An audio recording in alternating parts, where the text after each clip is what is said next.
नमस्कार दोस्तों, डेट है आज की 13 जून 2025।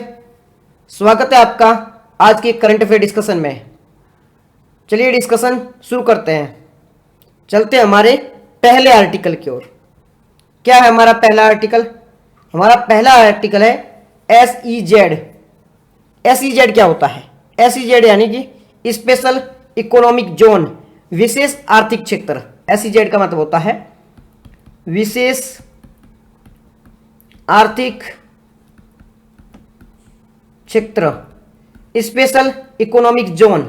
तो पहला जो हमारा आर्टिकल है इसके रिलेटेड है। अभी चर्चा में क्यों है? वाणिज्य और उद्योग मंत्रालय, वाणिज्य और उद्योग मंत्रालय, इन्होंने क्या की है?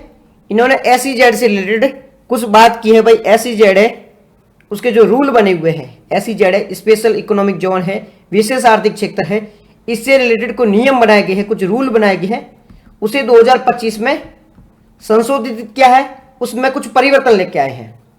SEZ का मतलब होता है स्पेशल इकोनॉमिक जोन, विशेष आर्थिक क्षेत्र। वाणिज्य और उद्योग मंत्रालय ने ये जो SEZ से संबंधित कुछ नियम बनाए गए थे उसमें अभी परिवर्तन किया है, कुछ अमेंडमेंट किया है, इस वजह से ये चर्चा में है। अब क्या क्या प्रावधान किए हैं पहले इसके बारे में बात कर लेते हैं, फिर हम बात करेंगे SEZ के बारे में। अगर प्रावधान की बात करें तो इसमें दो मेजर चेंजेस किए हैं।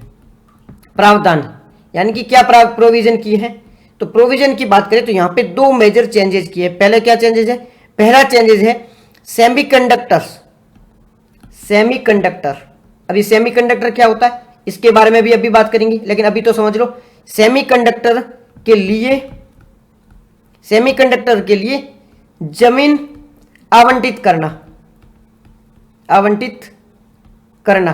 सेमीकंडक्टर उद्योग होता है ना, उसके लिए जमीन जो आवंटित की जाती है, उसकी वो जो जमीन आवंटित करनी थी उसकी जो पहली जो कम एकड़ थी अब उसे बढ़ा दिया गया है। तो पहला ये परिवर्तन कर दिया गया है। दूसरा परिवर्तन क्या किया है? दूसरा परिवर्तन किया है कि फ्री ऑफ कॉस्ट वस्तु थे उसका मूल्यांकन किया जाएगा। फ्री ऑफ कॉस्ट वस्तु, अब ये क्या होता है? फ्री ऑफ कॉस्ट वस्तुएं क्या होती है इसके बारे में भी जस्ट बात करने वाले हैं। सबसे पहले बेसिक समझो, मैंने अभी क्या डिस्कस की है? मैंने अभी डिस्कस किया है कि special economic zone SEZ, special economic zone जिसे विशेष आर्थिक क्षेत्र कहा जाता है, इसके तहत कुछ नियम बने गए थे, इसके तहत कुछ नियम बने हुए थे। तो अभी वाणिज्य और उद्योग मंत्रालय, वाणिज्य एवं उद्योग मंत्रालय, इन्होंने क्या किया है? ये जो SEZ से संबंधित नियम थे इसमें परिवर्तन कर दिया है। वाणिज्य और उद्योग मंत्रालय ने SEZ से संबंधित जो नियम थे उसमें परिवर्तन कर दिया गया है, उन्होंने परिवर्तन कर दिया गया है। ये क्या हुआ इस वजह से? तो ये पूरा चर्चा में, SEZ अभी चर्चा में इस वजह से है कि वाणिज्य और उद्योग मंत्रालय, ये जो मिनिस्ट्री है, इन्होंने SEZ से संबंधित जो नियम बने थे उसमें परिवर्तन कर दिया है, उसमें अमेंडमेंट कर दिया है, उसे संशोधित कर दिया है, इस वजह से चर्चा में है। अब संशोधन में क्या किया है? संशोधन में दो प्रावधान किए हैं। पहला प्रावधान क्या है? पहला प्रावधान यह है कि सेमीकंडक्टर जो उद्योग होते हैं, सेमीकंडक्टर उद्योग होते हैं, उसके लिए जमीन आवंटित की जाएगी। सेमीकंडक्टर उद्योग होते हैं उसके लिए जमीन आवंटित की जाएगी। दूसरा है ये जो फ्री ऑफ कॉस्ट वस्तुएं होती हैं उसका मूल्यांकन किया जाएगा। फ्री ऑफ कॉस्ट जो वस्तुएं होता है उसका मूल्यांकन किया जाएगा। ये दो चेंजेस इसमें किए गए हैं। बात क्लियर है? मैं क्या कह रहा हूं समझ में आया? अब मैं बात करता हूं कि SEZ होता क्या है, SEZ का मतलब क्या है। यहां पे लिखो SEZ, SEZ यानी कि विशेष आर्थिक क्षेत्र। अब स्पेशल इकोनॉमिक जोन, देखो यहां पे विशेष लिखा हुआ, इस शब्द को समझना, यहां पे विशेष है, यहां पे आर्थिक यानी इकोनॉमिक है, और क्षेत्र है यानी कि जोन के बारे में बात की जा रही है। यानी कि ये जो भी टर्म्स होगी, ये जो भी शब्द है, इसका मतलब अर्थव्यवस्था से जुड़ा हुआ है, आर्थिक गतिविधियों से जुड़ा हुआ है, यही इसका मतलब है। अब विशेष आर्थिक क्षेत्र या स्पेशल इकोनॉमिक जोन ऐसा क्षेत्र होता है, मान लो ये पूरा हमारा भारत है, मान के लो ये भारत है, ठीक है, ये हमारा भारत है, इसमें बाकी पूरा जो देश है ना उसमें इकोनॉमी के लिए अलग रूल बनाए जा रहे हैं, उसमें जो टैक्स लगेगा वो सबके लिए सेम टैक्स लगेगा, सबको सेम ही सेम चीज़ों को फॉलो करना होगा, सबके लिए नियम भी सेम होगा। परंतु भारत सरकार ने यहाँ पे जैसे कि मुंबई को एग्जाम्पल के लिए मुंबई मान लेते हैं, बाकी कोई अलग भी हो सकता है, एग्जाम्पल के लिए मुंबई मान लेते हैं। भारत सरकार ने मुंबई को घोषित कर दिया है SEZ, मुंबई को स्पेशल इकोनॉमिक जोन घोषित कर दिया है। अब भारत सरकार क्या कहेगी, SEZ घोषित करने के तहत ये जो टैक्स होते हैं ना, मुंबई में टैक्स कम लगेंगे, जो कर लगाया जाता है वो कम लगेगा। अब नियम क्या होते हैं, अगर आपको कोई कंपनी स्थापित करनी है तो उसके लिए अलग अलग आपको नियमों को फॉलो करना होता है, अलग अलग रूल्स को फॉलो करना होता है। तो गवर्नमेंट ऑफ इंडिया ने यानी कि भारत सरकार ने कहा ये जो मुंबई है ये क्योंकि एक SEZ है, स्पेशल इकोनॉमिक जोन है, तो यहाँ पे टैक्स भी कम लगेगा। साथ ही साथ में ये जो नियम है बाकी जगह अलग अलग है, परंतु ये मुंबई में ये जो नियम है ये आसान है, ये आसान है। फिर से मैं बताता हूँ, ये हमारा भारत है, भारत में बाकी सभी जगह सेम नियम होंगे, टैक्स के भी सेम नियम है, जो रूल बाकी फॉलो करने होते, कंपनी स्थापित करनी है तो आपको कंपनी एक्ट के तहत रजिस्ट्रेशन करवाना होगा, उसके बाद में जो भी लेबर लॉज वगैरह होते हैं उनको फॉलो करना होगा, ये सारे नियम है।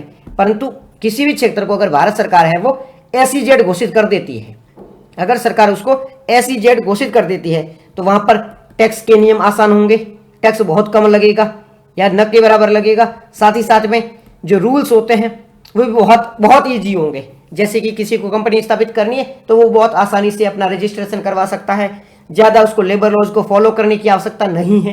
तो ये जो रूल होते हैं, ये जो नियम होते हैं, ये भी काफ़ी आसान होते हैं। कहाँ पर, SEZ में। तो अब मैं ये कह रहा हूँ कि भाई ये नियम आसान बनाए जा रहे हैं, यहाँ पे टैक्स कम लग रहा है, तो ऐसा क्यों कर रही है गवर्नमेंट है वो, ऐसा SEZ बनाकर ऐसा कर क्यों रही, गवर्नमेंट को फायदा क्या है इसका। तो देखो SEZ इसलिए बनाए जाते हैं ताकि वहां पे इन्वेस्टमेंट को अट्रैक्ट किया जाए। फॉर एग्जांपल के लिए मैं मान लेता हूं Rajasthan, very good morning Komal ji, very good morning. मैं मान लेता हूं ये पूरा भारत है, यहाँ पे ये राजस्थान है। अभी राजस्थान है ना, राजस्थान में मान लो इन्वेस्टमेंट कमा रही है, बाहर से जो निवेश है इन्वेस्टमेंट है वो कमा रहा है, रोजगार है यानी कि एम्प्लॉयमेंट है वो कम जनरेट हो रहा है। तो भारत सरकार चाहेगी यार राजस्थान है ना वो तो पिछड़ता जा रहा है, राजस्थान है वो पिछड़ता जा रहा है, अब राजस्थान का डेवलपमेंट कैसा किया जाए। तो इसलिए गवर्नमेंट क्या करती है, राजस्थान के किसी एक क्षेत्र को SEZ घोषित कर दिया, SEZ घोषित कर दिया यानी कि यहाँ पे टैक्स बहुत कम लगेगा, यहाँ पे रूल बहुत आसान होंगे, यहाँ पे इलेक्ट्रिसिटी वगैरह की व्यवस्था भी अच्छे से की जाएगी, ट्रांसपोर्टेशन की व्यवस्था अच्छे से की जाएगी। अब बाहर से कोई कंपनी है उसको भारत में इन्वेस्ट करना है तो वो कहाँ इन्वेस्ट करेगा, तो बाहर से जैसे कि एप्पल वाला है, एप्पल का मालिक आया, ठीक है, एप्पल का जो आईफोन का मालिक है वो आया। अब वो सोच रहा है कि मेरे को है ना भारत में इन्वेस्ट करना है, मेरे को कंपनी खोलनी है, बट मैं तमिलनाडु में खोलूंगा, कर्नाटक में खोलूँ, केरल में खोलूँ, तो वहाँ पे रूल बहुत, नियम है बहुत स्ट्रांग है, ठीक है, टैक्स भी ज़्यादा लग रहा है, नियम बहुत स्ट्रांग है। तो यार मैं क्यों नहीं राजस्थान में ही कंपनी खोल लूँ, क्योंकि एक तो नियम वहाँ पे आसान है, ठीक है, साथ ही साथ में टैक्स भी कम लग रहा है और भी इलेक्ट्रिसिटी वगैरह की व्यवस्था है, तो मैं ना कंपनी मेरी राजस्थान में ही खोल लेता हूँ, ये मेरे लिए बेनिफिशियल होगा। तो इसके तहत ये जो अपनी कंपनी है वो राजस्थान में स्थापित कर देता है। अब इससे क्या होगा, राजस्थान में एक तो इन्वेस्टमेंट आया है, पहला फायदा ये होगा। इसके साथ ही साथ में अब कंपनी खोलिए तो रोजगार भी जनरेट होगा, तो राजस्थान के लोगों को रोजगार मिल जाएगा, ठीक है। तो ये अवसर देखने को मिलते हैं। तो SEZ होते हैं, स्पेशल इकोनॉमिक जोन होते हैं, वो क्यों बनाए जाते हैं, रोजगार को बढ़ाने के लिए, निवेश को अट्रैक्ट करने के लिए, साथ ही साथ में यहाँ पर इकोनॉमी से संबंधित जो गतिविधियां होती है उसे बढ़ावा देने के लिए SEZ है वो गवर्नमेंट स्थापित करती है, या किसी एक क्षेत्र को SEZ घोषित करती है। समझ में आएगा SEZ क्या होता है। SEZ यानी विशेष आर्थिक क्षेत्र होता है, किसी एक क्षेत्र को विशेष आर्थिक क्षेत्र घोषित किया जाता है ताकि वहां पे इन्वेस्टमेंट ज़्यादा आए, लोग निवेश ज़्यादा करें, निवेश ज़्यादा करेंगे तो वहाँ के लोगों को बेनिफिट होगा, रोजगार जनरेट होगी, एक इकोनॉमिक गतिविधियाँ होगी जिससे वहाँ की ग्रोथ हो जाएगी, ओवरऑल डेवलपमेंट हो जाएगा। इस वजह से किसी एक क्षेत्र को SEZ घोषित किया जाता है। करेक्ट है, कोई दिक्कत नहीं, समझ में आ गया। SEZ समझ में आया। क्या न्यूज़ थी, हमने बात की थी SEZ है, उससे संबंधित गवर्नमेंट ने कुछ चेंजेस किए हैं। गवर्नमेंट कौन सी है, कौन से मिनिस्ट्री द्वारा किया गया है, तो वाणिज्य और उद्योग मंत्रालय के द्वारा ये चेंजेस किए गए हैं। वाणिज्य और उद्योग मंत्रालय है उसके द्वारा ये परिवर्तन किया गया है। क्या क्या चेंजेस हुए हैं, संशोधन 2 हुए हैं। पहला संशोधन हुआ है कि जो सेमीकंडक्टर उद्योग होते हैं उसको जमीन आवंटित की जाएगी। वेरी गुड मॉर्निंग जी। ठीक है, सेमीकंडक्टर उद्योग को जमीन आवंटित की जाएगी। उसके बाद में फ्री ऑफ कॉस्ट वस्तुएं होती है उसका मूल्यांकन किया जाएगा। ये 2 चेंजेस किए गए थे। उसके बाद में हमने SEZ के बारे में बात की। SEZ यानी विशेष आर्थिक क्षेत्र, स्पेशल इकोनॉमिक जोन, उसके बारे में बात की।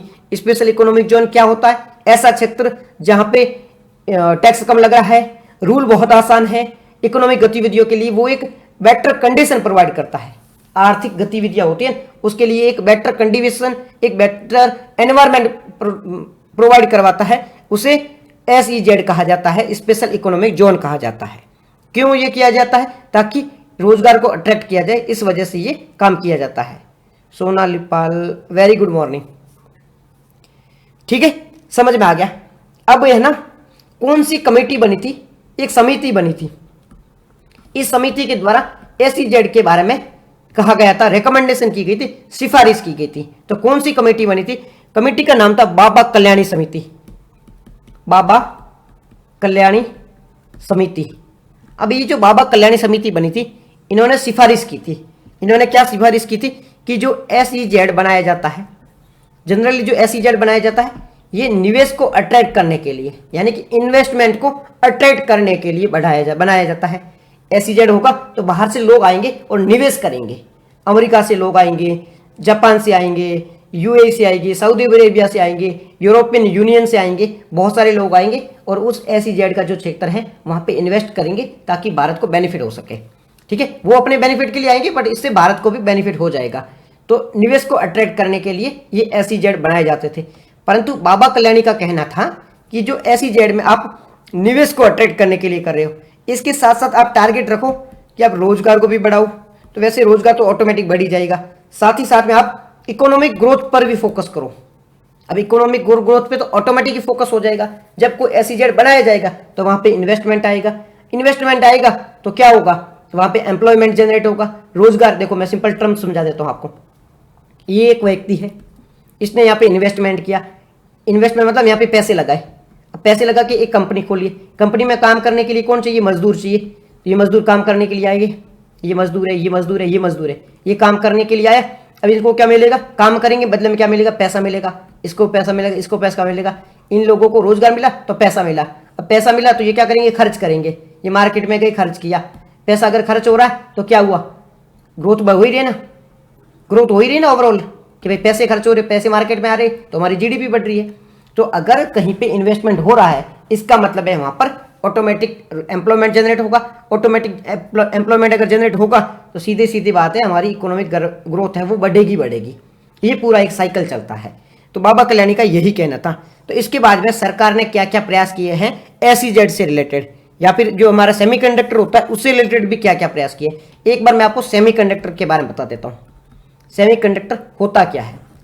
आप ये मोबाइल बना रहे हो, ये इलेक्ट्रिक व्हीकल है, ये मान लो ये इलेक्ट्रिक व्हीकल है, ये उसके टायर है, ठीक है, ये बाइक बन गया हमारा। अब ठीक है, इसे चलाने के लिए बैटरी की आवश्यकता होती है, मोबाइल को चलाने के लिए भी बैटरी की आवश्यकता होती है, और साथ ही साथ में इसमें एक चिप चाहिए होता है। अब ये चिप क्या करता है? ये जो चिप होता है ना, ये पूरी टेक्नोलॉजी को मैनेज करता है। ठीक है, ये जो चिप होता है जिसके द्वारा ये पूरी टेक्नोलॉजी चलती है। तो ये जो चिप कहाँ बनता है? ये सेमीकंडक्टर उद्योगों में बनता है। ये जो चिप बनता है ना, ये सेमीकंडक्टर जो उद्योग होते हैं उन्हीं में बनता है। सेमीकंडक्टर उद्योग में बनता है। भारत में अभी सेमीकंडक्टर उद्योग नहीं है। भारत में अभी ये जो चिप है वो नहीं बनाई जा रही है। तो अभी कहाँ बन रही है? अभी चाइना में बन रही है। पूरा वर्ल्ड है वो चाइना पे डिपेंडेंट है। भारत चाहता है कि जो भारत है ना, उसको भी हमें वो इस प्रकार से तैयार करें कि ये जो चिप है वो अभी चाइना में बन रही है, ये भारत में बनना शुरू हो जाए। भारत को खुद को सेल्फ डिपेंडेंट बनाना है। इस वजह से भारत है वो सेमीकंडक्टर इंडस्ट्री पर फोकस कर रहा है। बात समझ में आ गई? सेमीकंडक्टर क्या होता है, भारत सेमीकंडक्टर पे फोकस क्यों कर रहा है? ताकि जो हमारी EV है, इलेक्ट्रिक व्हीकल का सेक्टर है, वो प्रमोट हो सके। मोबाइल है वो भारत में ही मैन्युफैक्चर हो सके। साथ ही साथ में चाइना की जो हमारी डिपेंडेंसी है, चाइना पे जो हमारी निर्भरता है, वो निर्भरता भी कम हो जाए। इस वजह से भारत सेमीकंडक्टर उद्योग पर फोकस कर रहा है। और इसीलिए गवर्नमेंट ऑफ इंडिया ने अभी संशोधन किया है कि भाई सेमीकंडक्टर उद्योग होते हैं, इसके लिए जमीन जो पहले आवंटित की जाती थी, पहले मान लो 10 गज है, यानी मान लो कि 10 बीघा जमीन है, ठीक है, 10 बीघा जमीन मान लो या 10 हेक्टर जमीन मान लो, इतनी है वो दी जाती थी। परंतु अब बढ़ा के कितनी कर दी है? अब बना के 50 हेक्टर कर दी गई है। पहले 10 थी, उसे बढ़ाकर 50 हेक्टर कर दी गई है। तो इसलिए ये किया जा रहा काम, ताकि है ना सेमीकंडक्टर उद्योग है वो भारत में डेवलप हो सके। और जो SEZ है उसमें भी सेमीकंडक्टर उद्योग पर ज्यादा फोकस किया जा रहा है। स्पेशल इकोनॉमिक जोन है उसमें भी सेमीकंडक्टर उद्योगों पर ज्यादा फोकस किया जा रहा है। सरकार ने कुछ प्रयास भी किए हैं, गवर्नमेंट ऑफ इंडिया ने कुछ प्रयास भी किए हैं। क्या क्या प्रयास किए हैं? पहला प्रयास किया है Semicon India programme. Semicon India programme, अभी सेमीकॉन इंडिया प्रोग्राम है क्या? सेमीकॉन इंडिया प्रोग्राम के तहत भारत सरकार है वो 4 योजनाएं चला रही है। सेमीकॉन इंडिया प्रोग्राम है, इसके तहत भारत सरकार है वो 4 योजनाएं चला रही है। 4 योजना है, इनका जो मुख्य उद्देश्य यही है, भारत के सेमीकंडक्टर जो उद्योग है, भारत में जो सेमीकंडक्टर उद्योग है उसको प्रमोट करना। गवर्नमेंट ऑफ इंडिया के द्वारा सेमीकॉन इंडिया प्रोग्राम चलाया जा रहा है। इसके अंतर्गत ही 4 स्कीम चलाई जा रही है, 4 योजनाएं चलाई जा रही है। इन 4 योजनाओं का उद्देश्य यही है, सेमीकंडक्टर उद्योग को प्रमोट करना। बात क्लियर होगी, समझ में आ गया, कोई दिक्कत नहीं है। दूसरा है design linked initiative scheme. Design linked initiative scheme, इस स्कीम का उद्देश्य है, ये जो योजना है इसका उद्देश्य है भारत में जो अलग अलग प्रकार की डिजाइन है उनको प्रमोट किया जाए। इसके लिए गवर्नमेंट ऑफ इंडिया है वो क्या करेगी? इनिशिएटिव भी देगी। जो भी ये काम करेगा उसको इनिशिएटिव भी दिया जाएगा। तो भारत सरकार के द्वारा 2 स्कीम है वो चलाई जा रही है। किसके लिए? सेमीकंडक्टर उद्योग के लिए चलाई जा रही है। दूसरी है वो डिजाइन को प्रमोट करने के लिए स्कीम चलाई जा रही है। तो ये SEZ से रिलेटेड जो हमारा आर्टिकल था वो आपको आई थिंक समझ में आ गया होगा। हमने SEZ के बारे में बात की है, SEZ क्या होता है उसके बारे में बात की है, SEZ चर्चा में क्यों है इसके बारे में बात की है। ठीक है, क्या संशोधन इसमें किया गया है ये हमने चर्चा में की। SEZ क्यों जरूरी है हमने इसके बारे में भी बात की। तो यहां पर हमारा जो आर्टिकल है वो कंप्लीट हो जाता है। ठीक है, समझ में आ गया, कोई दिक्कत नहीं है इस आर्टिकल से रिलेटेड, आसानी से समझ में आ गया, देयर इज नो कंफ्यूजन। ठीक है, समझ में आ गया ना। आगे बढ़ते हैं नेक्स्ट आर्टिकल की ओर। ठीक है भाई, आगे बढ़ते हैं। आगे बात करते हैं ओशियन एसिडिफिकेशन के बारे में, महासागरीय अम्लीकरण के बारे में। अम्लीयकरण, महासागरीय अम्लीयकरण के बारे में बात करते हैं। महासागर का मतलब होता है ओशियन और एसिडिफिकेशन का मतलब होता है अम्लीयकरण। एसिडिफिकेशन, महासागरीय एसिडिफिकेशन, ओशियन एसिडिफिकेशन कहो या महासागरीय अम्लीयकरण, ये शब्द सुनना। यहाँ पे बात हो रही है महासागर मतलब समंदर के बारे में बात हो रही है। यहाँ पे बात हो रही है अम्लीकरण मतलब जो अम्ल हो जाता है, अम्ल मतलब एसिड वगैरह बच जाता है, उसके बारे में बात हो रही है। सबसे पहले मैं बात कर लेता हूँ क्या मुद्दा हुआ है, चर्चा में ये क्यों है। देखो चर्चा में इस वजह से है, महासागर है ना, उसमें ये जो अम्लीयकरण है, ये जो एसिडिफिकेशन है, ये लगातार इंक्रीज होता जा रहा है। एक रिपोर्ट आई है, इस रिपोर्ट में कहा गया है कि महासागरों में लगातार एसिडिफिकेशन यानी कि अम्लीकरण है वो बढ़ता जा रहा है। अम्लीकरण की जो मात्रा है वो लगातार बढ़ती जा रही है। द हिंदू में ये आर्टिकल है वो आया था, द हिंदू न्यूज़पेपर में ये आर्टिकल प्रकाशित हुआ था। हम बात कर लेते हैं मेंस के पर्सपेक्टिव से, ये ज़्यादा काम का है, मेंस के लिए ये काम का है। प्रीलिम में भी इसके कुछ शब्द है वो काम आ सकते हैं, डायरेक्ट जो फैक्ट्स है प्रीलिम में भी उस पर क्वेश्चन पूछा जा सकता है। तो सबसे पहले बात करेंगे एसिडिफिकेशन होता क्या है। सबसे पहले बात करेंगे महासागरों में एसिडिफिकेशन क्या होता है, what is it.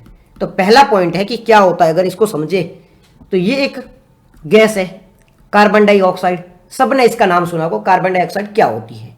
Carbon dioxide आपको पता है सबको, जो हम है वो श्वसन में ऑक्सीजन लेते हैं, बदले में कौन सी छोड़ते हैं? CO2 को छोड़ते हैं। तो कार्बन डाइऑक्साइड एक गैस होती है। अब ये जो CO2 है ना, ये कहाँ जाती है? महासागरों में चली जाती है, अलग अलग माध्यम से समंदर में चली जाती है। समंदर में जाने से ये जो CO2 है ये कुछ रिएक्शन कर लेती है। समंदर का जो जल होता है CO2 है वो समंदर के जल के साथ में कुछ क्रियाएं कर लेती है, कुछ अभिक्रियाएं कर लेती है, कुछ रिएक्शन कर लेते हैं। हमने क्या 9th 10th में या 11th में केमिस्ट्री में रिएक्शन देखे होंगे ना, तो CO2 है वो महासागर में जाके कुछ रिएक्शन कर लेते हैं, कुछ अभिक्रिया कर लेते हैं। इससे क्या होता है? इससे जो महासागर का जल होता है वो अम्लीय हो जाता है, एसिड हो जाता है। मैं आपको एक एग्जाम्पल देके समझाता हूँ। अभिक्रिया क्या क्या होती है? ये A+B है, ये B+C है, इन दोनों के बीच में एग्जाम्पल दे रहा हूँ, ठीक है। रिएक्शन हुई तो क्या बनेगा, ABC। अभिक्रिया में क्या होता है, दो क्रियाएं होती है, ठीक है, दो कोई भी प्रोडक्ट होते हैं, कोई भी मान लो ये गैस हो सकती है, ये गैस हो सकती है, ये एटम हो सकता है, ये एटम हो सकता है, इन दोनों के बीच में रिएक्शन हुआ, ये रिएक्शन के बाद में कोई और बाय प्रोडक्ट बनेगा। तो सेम ऐसा हुआ, ये जो Cl2 था ना, ये महासागर में जाके इसने रिएक्शन कर लिया और एक बाय प्रोडक्ट बना। ये जो लास्ट प्रोडक्ट बनेगा इसमें अम्लीयकरण की मात्रा बढ़ जाएगी। आसान भाषा में समझ में आ गया। अम्लीयकरण क्या है, कार्बन डाइऑक्साइड का समुद्र में जाके मिलना, उसमें रिएक्शन करना, जिससे समुद्र में अम्लीयकरण की मात्रा बढ़ जाती है, ये एसिडिफिकेशन कहलाता है, ओशियन एसिडिफिकेशन कहलाता है। इसके लिए एक्चुअल में जो रियल में जो रिएक्शन होती है वो थोड़ी और डिफरेंट होती है, थोड़ी टफ होती है। मैं आगे थोड़ा बहुत उसके बारे में बता देता हूँ, चलो उसके बारे में बता देता हूँ। बट एग्जाम के पर्सपेक्टिव से अगर आप यूपीएससी की कर रहे हो तो इतना डिटेल में जाने की आवश्यकता नहीं है, फिर भी मैं आपको एक बार वो रिएक्शन बता देता हूँ। जैसे कि CO2 है, ये कहाँ जाएगी, ये जाएगी महासागर में, रिएक्शन करेगी, रिएक्शन करके क्या बन जाएगा, Ca2AQ, Ca2AQ बन जाएगा।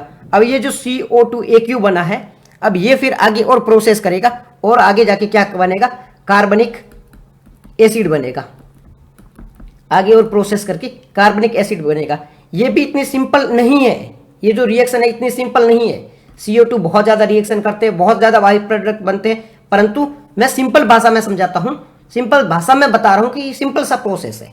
यूपीएससी सिंपल ही रखने की कोशिश करेगी, ठीक है। बहुत डिटेल में ऐसा नहीं पूछेगी भाई आप मेरे को ये पूरी पूरी रिएक्शन बताओ, नहीं। यूपीएससी सिंपल बनेगी कि महासागर में ओसिडिफिकेशन कैसे होता है, क्या प्रोसेस है। कोमल रानी थैंक यू सो मच, ठीक है। सिंपल प्रोसेस है तो यूपीएससी सिंपल ही क्वेश्चन पूछेगी, आपको इतनी ही चीज पता होनी चाहिए, पूरी रिएक्शन को आपको याद करने की आवश्यकता नहीं है, ठीक है। कार्बन डाइऑक्साइड है वो महासागर में घुलेगी, कार्बन डाइऑक्साइड AQ बन जाएगा और ये जो कार्बन डाइऑक्साइड AQ है वो धीरे धीरे कार्बनिक एसिड में परिवर्तित हो जाएगा। ओके, इतनी चीज आपको समझ में आ गया। और जो कार्बनिक एसिड है यही अम्लीयकरण है, यही अम्लीकरण है, यही एसिडिफिकेशन है। और इसी की वजह से ये जो है, इसी की वजह से महासागरों में अम्लीयकरण की मात्रा बढ़ती है, इसी की वजह से अम्लीयकरण होता है। करेक्ट, समझ आएगा, कोई डाउट नहीं है। अगर डाउट नहीं है तो आगे बढ़ते हैं। अब CO2 की मात्रा बढ़ती है, क्यों बढ़ रही है, महासागरों में अम्लीयकरण की मात्रा क्यों बढ़ रही है, इसके कारणों पर चर्चा कर लेते हैं। तो सबसे मुख्य जो रीजन है वो है कार्बन डाइऑक्साइड का बढ़ना। ये जो CO2 है इसकी मात्रा जितनी बढ़ेगी इतनी महासागरों में अम्लीयकरण की मात्रा है वो बढ़ेगी, एसिडिफिकेशन की मात्रा बढ़ेगी। CO2 क्यों बढ़ रहा है, आप खुद जो पता है आपको, तो CO2 क्यों बढ़ रहा है आप सबको पता है, पॉल्यूशन हो रहा है उसे CO2 बढ़ रहा है।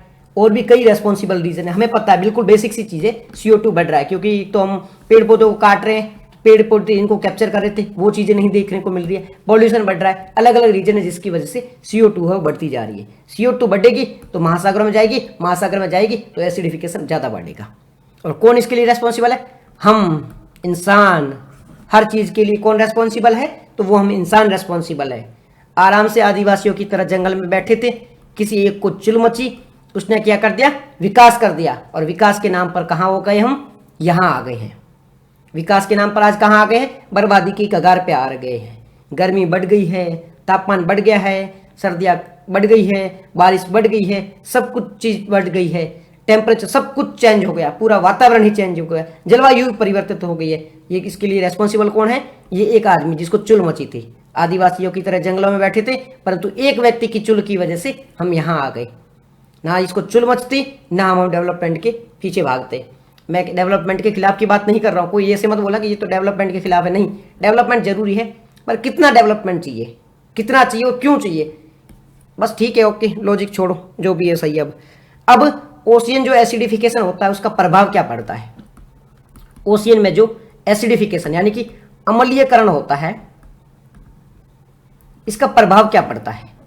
ये मान लो समंदर है, इसमें अम्लीयकरण की मात्रा बढ़ गई है, अम्लीयकरण की मात्रा बढ़ेगी तो इसमें क्या प्रभाव देखने को मिलता है। समंदर में एक जीव होता है, कोरल कहा जाता है, कोरल रीफ के बारे में आपने नाम सुना होगा, कोरल परवाल के बारे में, है ना, परवाल रीफ के बारे में, ठीक है, परवाल के बारे में आपने नाम सुना होगा।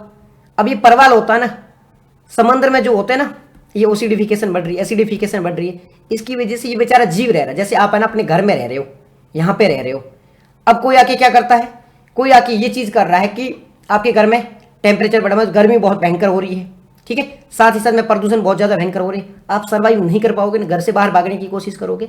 तो सेम ये कोरल है, यहाँ पे ये नॉर्मल टेम्परेचर चाहिए था इसको 27 डिग्री का, आसानी से ये रह रही थी, परंतु एक कोई आदमी आया, उसको वही वापस में वही बात है, चुल मचने के बाद में इसने क्या किया, ये CO2 की मात्रा बढ़ा दी, अब बेचारा ये है ना, ये परेशान हो गया।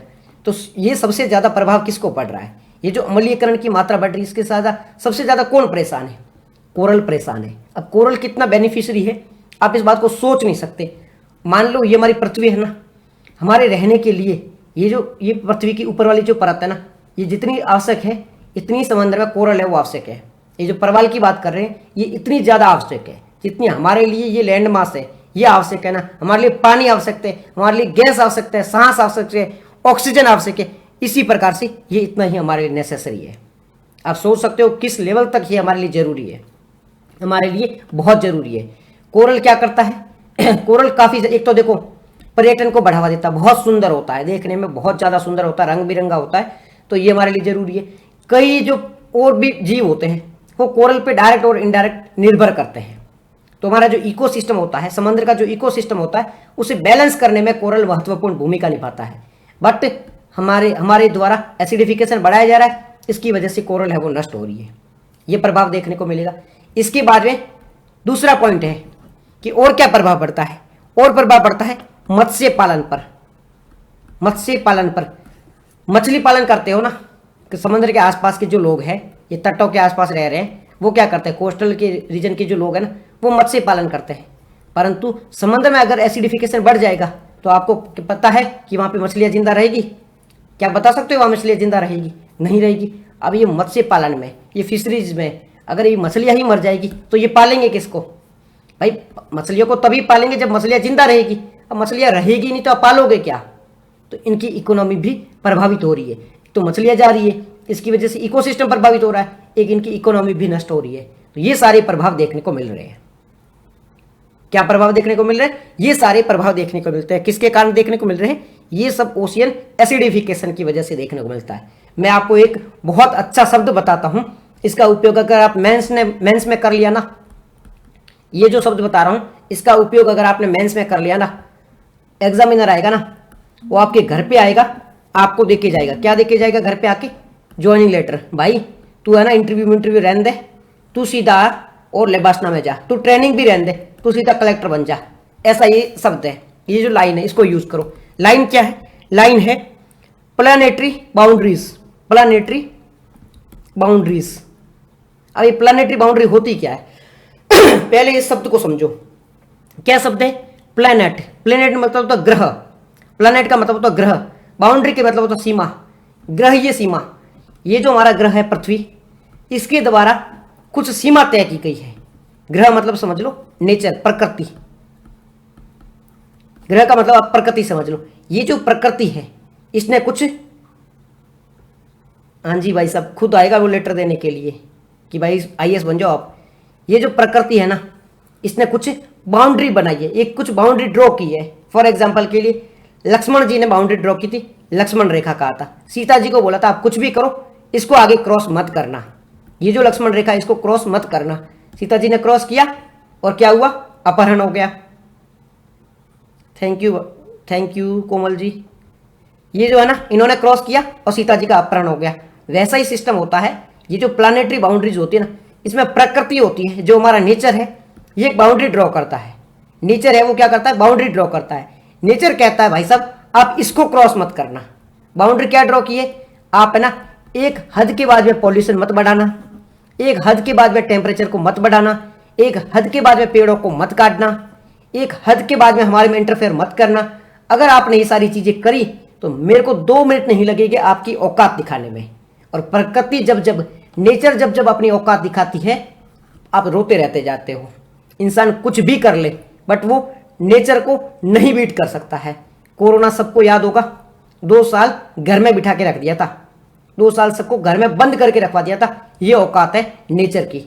इसलिए नेचर वार्न करती है, चैलेंज देती है कि भाई साहब कुछ भी कर लो बट हमसे पंगा ना लो। हमने एक बाउंड्री ड्रॉ करके रखी है, आप डेवलपमेंट करो, हमें कोई इश्यू नहीं है, आप अच्छे से रहो, हमें कोई इश्यू नहीं है, आप अपना काम करो, हमें कोई इश्यू नहीं है, पैसे कमाओ, मौज करो, मुझे कोई दिक्कत नहीं है। परंतु ये जो मेरी सीमा है ना, इस सीमा को लांघने की कोशिश मत करना। अगर सीमा को लांघोगे तो रावण आएगा, उठा के लेके चला जाएगा।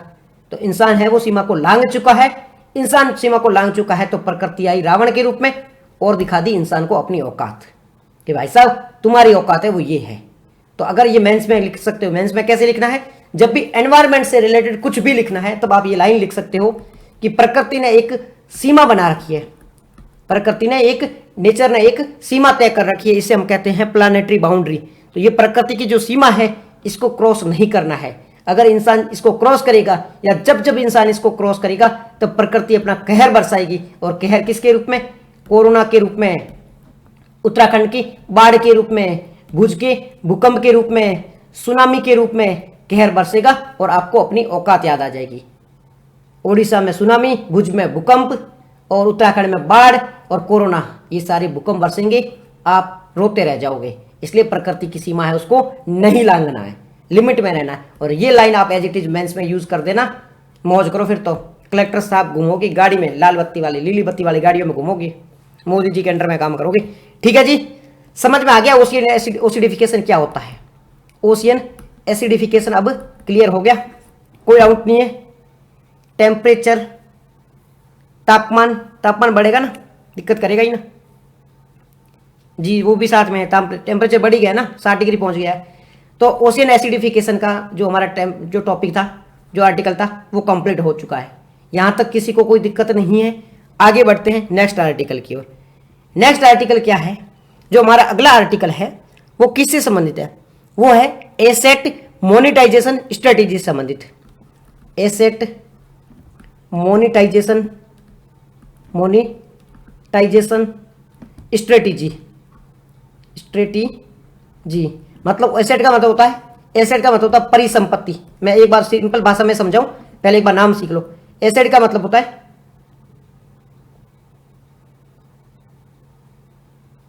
Okay, thank you Tia ji. Asset का मतलब होता है परिसंपत्ति। मोनेटाइजेशन का मतलब क्या होता है, मुद्रीकरण। मोनेटाइजेशन का मतलब होता है मुद्रीकरण।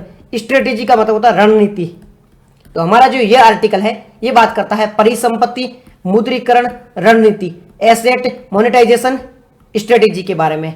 अब मैं सिंपल से पहले आपको है ना इन 3 शब्दों के बारे में बताता हूं, फिर ये क्यों न्यूज में है ये सारी चीजें समझाऊंगा। एसेट यानी संपत्ति।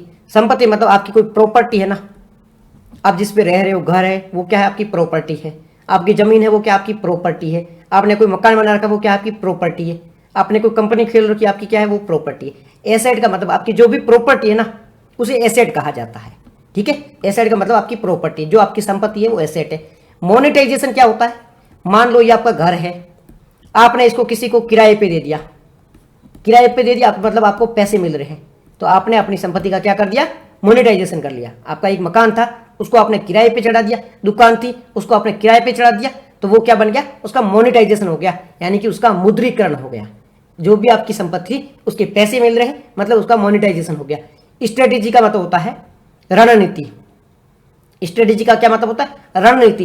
रणनीति मतलब आप एक पूरा नियम, मैं यहाँ पे बैठा हूं, मेरे इधर ना 10 मकान है, अब मेरे को 10 मकान है, किसी से उधार लिया हो वो भी हमारी प्रॉपर्टी होगा क्या सर?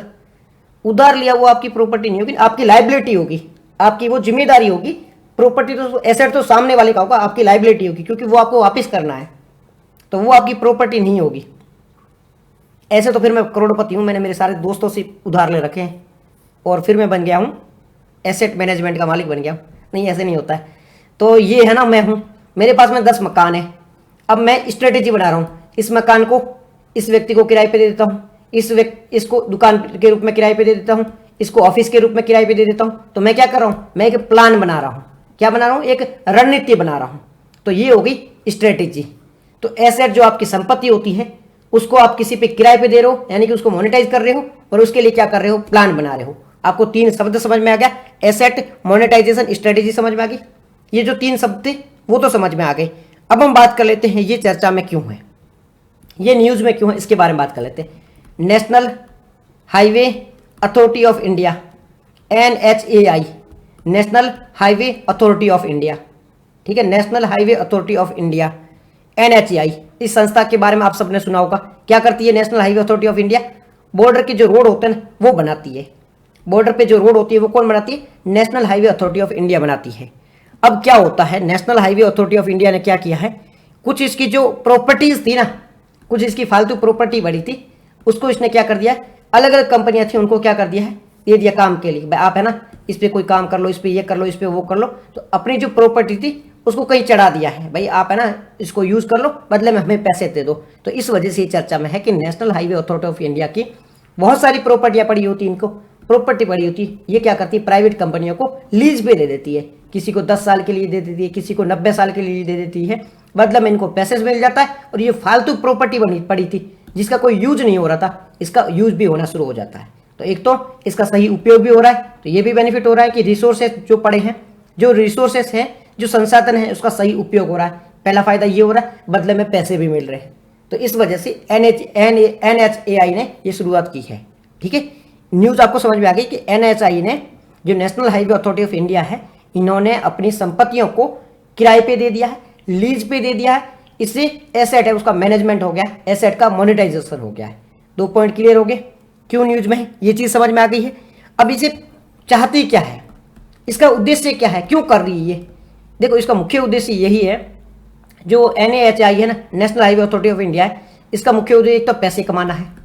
भाई इनको पैसे मिल जाते हैं तो ये और प्रोजेक्ट में ये पैसे लगा सकते हैं, इसे बेनिफिट हो सकता है। साथ ही साथ में कुछ ऐसे भी प्रोजेक्ट बने हुए हैं, मान लो एक बिल्डिंग है जैसे टोल टैक्स पे केस में होता है, टोल टैक्स कि पैसा गवर्नमेंट को भी मिलता है जी, वैसे ही वैसे टोल टैक्स होता है, वो पब्लिक प्राइवेट पार्टनरशिप से चलता है। टोल है वो किसी को लीज पे दे दिया जाता है, बदले में जो पैसे कमाते हैं वो प्राइवेट कंपनी को मिलता है, और प्राइवेट कंपनी है वो गवर्नमेंट से लीज पे लेती है। तो इस प्रकार के सेम आप समझ के वैसा ही काम चल रहा है। तो ये इनकी प्रॉपर्टी पड़ी थी, ये टोल टैक्स है, वही इसका एग्जाम्पल है। इसका जो उद्देश्य है वो टोल टैक्स ही है, बट ये टोल टैक्स है वो किसके पास नहीं है, ये NHAI के पास में नहीं है। तो जो NHAI जो संपत्ति है ना, national highway authority of India की जो जो संपत्ति है उसके बारे में हम बात कर रहे हैं। समझ में आ गया? टोल टैक्स बेस्ट एग्जांपल है। सागर जी बेस्ट एग्जांपल दिया आपने। तो मैं ये बात कर रहा था कि एसेट मोनेटाइजेशन स्ट्रेटजी है, इसका उद्देश्य क्या है, तो जो भी संपत्तियां पड़ी है उसका सही से उपयोग हो जाए, यही इसका मुख्य उद्देश्य है। ठीक है, यही एसेट है, उसे मोनेटाइजेशन कहा जाता है। तो यही हमारा सिंपल सा आर्टिकल था, ज़्यादा इसमें कोई रॉकेट साइंस था नहीं। जो पुरानी एसेट पड़ी थी उसको मोनेटाइज करना था, इस वजह से ये स्कीम लाई गई थी कि भाई एसेट है उसका उपयोग हो जाए। Okay, get it? इसमें कोई दिक्कत है ही नहीं, ये तो बिल्कुल बेसिक्स था। इस आर्टिकल में कुछ भी नहीं था। ये यूपीएससी डायरेक्ट क्वेश्चन पूछेगी भी नहीं, ना तो प्री में पूछेगी ना मेंस में पूछेगी। NHAI के बारे में क्वेश्चन पूछा जा सकता है प्रीलिम में, मेंस में ऐसे क्वेश्चन पूछा जा सकता है कि भारत में जो गवर्नमेंट और पब्लिक प्राइवेट से पार्टनरशिप होती है ना, पब्लिक प्राइवेट पार्टनरशिप, उससे संबंधित क्वेश्चन पूछा जा सकता है। या प्रॉपर्टी का या जो रिसोर्सेस है उसका सही से उपयोग कैसे किया जा सकता है, ऐसा क्वेश्चन आ सकता है। तो वहां पर एग्जाम्पल के रूप में इसको यूज कर सकते हो। डायरेक्ट इस पे क्वेश्चन नहीं पूछा जाएगा कि ऐसे मेंस में कभी नहीं पूछेगी कि भाई आप है ना आप बताओ NHAI है उन्होंने अपनी संपत्तियों को गिरवी क्यों रख दिया या उन्होंने लीज पे क्यों रख दिया, ये सारी बातें है वो नहीं पूछेगी मेंस। ये सब इलॉजिकल है, बहुत छोटा सा टॉपिक है, तो इस पे क्वेश्चन डायरेक्ट नहीं आएगा।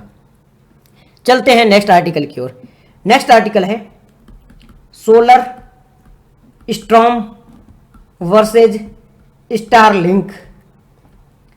अब देखो मैं पहला पॉइंट क्लियर कर देता हूं, हम यूपीएससी की तैयारी कर रहे हैं या पीसीएस की तैयारी कर रहे हैं या किसी और एग्जाम की तैयारी कर रहे हैं, ये एग्जाम में सारे भारत में हो रहे हैं। यूएसए के लिए किसी की तैयारी नहीं करी, अमेरिका के किसी एग्जाम की तैयारी नहीं कर रहे हैं।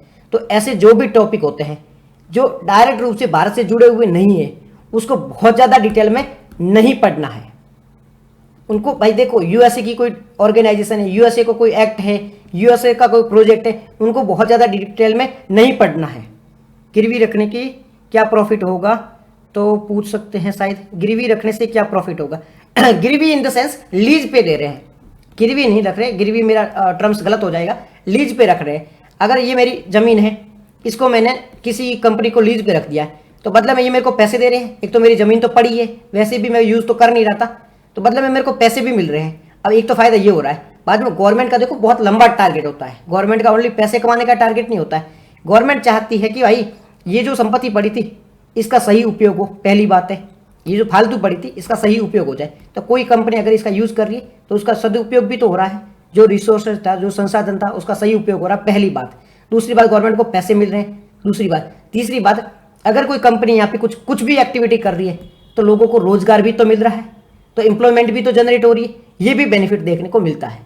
अब ये एम्प्लॉयमेंट मिल रहा है तो इससे आर्थिक गतिविधियां भी हो रही है, इकोनॉमिक एक्टिविटीज भी हो रही है, तो इससे गवर्नमेंट को ही फायदा हो रहा है। अगर इकोनॉमी बढ़ रही है तो भी गवर्नमेंट का फायदा है, रोजगार मिल रहे हैं तो भी गवर्नमेंट का फायदा है। गवर्नमेंट तो कह सकती है कि हमने इतने सारे रोजगार जनरेट किए हैं, हमने जीडीपी को बढ़ा दिया है। हम कहते हैं ना, हम 4th लार्जेस्ट जीडीपी में बढ़ गए हैं, हमारी 4थी सबसे बड़ी अर्थव्यवस्था बनी है। वो कैसे बनी है? ऐसे ही तो बनी है, इन्हीं गतिविधियों, इन्हीं एक्टिविटी के कारण तो बनी है। तो यही चीज की जा रही है समझ में आ गया? तो यही चीज इसके तहत की जा रही है, यही सारे बेनिफिट देखने को मिल रहे हैं। अब जो हमारा आर्टिकल था, एक बार मैं इसको मिटा देता हूं, एक बार इसको साफ कर लेता हूं। हमारा आर्टिकल क्या था? सोलर स्टॉर्म वर्सेज स्टारलिंक, ये हमारा आर्टिकल था। इसमें मैं आपको बता रहा था कि हमें वो भारत की किसी एग्जाम के लिए डाउट, कोई बात नहीं भाई साहब, मोस्ट वेलकम ठीक है। हमारा जो ये एग्जाम है वो भारत का है, तो हमें स्टारलिंक जैसे जो यूएसए के प्रोडक्ट जो भी है उसमें देखो बेसिक आइडिया तो होना चाहिए। प्रीलिम में क्वेश्चन पूछा जा सकता है या किसी और एग्जाम में भी क्वेश्चन पूछा जा सकता है, बट ऐसा नहीं कि बहुत डिटेल में जाना भाई स्टारलिंक क्या है, कैसे काम कर सकता है, कैसे कैसे सैटेलाइट इसने लॉन्च किए, इतना भी डिटेल में नहीं जाना है। तो अमेरिका की एक कंपनी है, आपने नाम सुना होगा स्टारलिंक, इसके मालिक कौन है? एलन मस्क, ये सन की बाबा है। एलन मस्क और जो ट्रंप है दोनों सन की है, मतलब माइंड से इनको जो जचता है वो कर ही लेते हैं, पागल से बंदे हैं दोनों। इनकी एक कंपनी स्टारलिंक, इन्होंने क्या किया है, अपने जो सैटेलाइट है वो कहाँ लॉन्च किए हैं? इनके सैटेलाइट वो स्पेस में गए हैं। कहाँ गए सैटेलाइट? स्पेस में गए। इस ये स्टारलिंक प्रोजेक्ट है, इसके तहत जो एलन मस्क है ये पूरे वर्ल्ड को एक इंटरनेट कनेक्टिविटी प्रोवाइड करना चाहता है कि पूरा वर्ल्ड है वो मेरे अंडर में रहे, सारा डेटा है वो मेरे अंडर में रहे, सबको इंटरनेट कनेक्टिविटी मैं प्रोवाइड कर दूं। तो स्टारलिंक है वो एलन मस्क का एक प्रोजेक्ट है, ठीक है। इसके तहत पूरे वर्ल्ड को इंटरनेट से जोड़ने का टारगेट है, पूरे वर्ल्ड को एक सैटेलाइट के भीतर लाने का टारगेट है। इसी टारगेट के तहत ये जो स्टारलिंक थी इसमें हजारों लाखों जो सैटेलाइट थे उनको लॉन्च किया गया था, बहुत बड़ी संख्या में सैटेलाइट को स्पेस में लॉन्च किया गया है। अब ये स्पेस में जब लॉन्च किए गए हैं किसके? स्टारलिंक के प्रोजेक्ट को या स्टारलिंक के सैटेलाइट को। अब इससे क्या हो रहा है? इससे ये देखने को मिल रहा है कि जो यहाँ पर सोलर स्टॉर्म मान लो एक प्रकार के तूफान है, जैसे धरती पे तूफान आते हैं ना, इसी प्रकार से सोलर यानी सूर्य के कारण कुछ तूफान आते हैं। जो अंतरिक्ष है वहां पर सूर्य के कारण कुछ तूफान आते हैं। इस तूफानों के कारण यहाँ पे जो सैटेलाइट थे ना ये नष्ट हो गए और नीचे गिरना स्टार्ट हो गए। लास्ट कुछ ही महीनों में 500 से अधिक है वो सैटेलाइट है वो नीचे गिर गए। लास्ट कुछ ही महीनों में 500 से अधिक जो सैटेलाइट थे ये नीचे गिर गए हैं। अब इससे क्या हुआ? स्टारलिंक को बहुत ज़्यादा नुकसान देखने को मिल रहा है। तो हमारे ये जरूरी नहीं है कि भाई स्टारलिंक को क्यों नुकसान हो रहा है, क्या फायदा है, ये हमारे लिए काम की चीज़ नहीं है।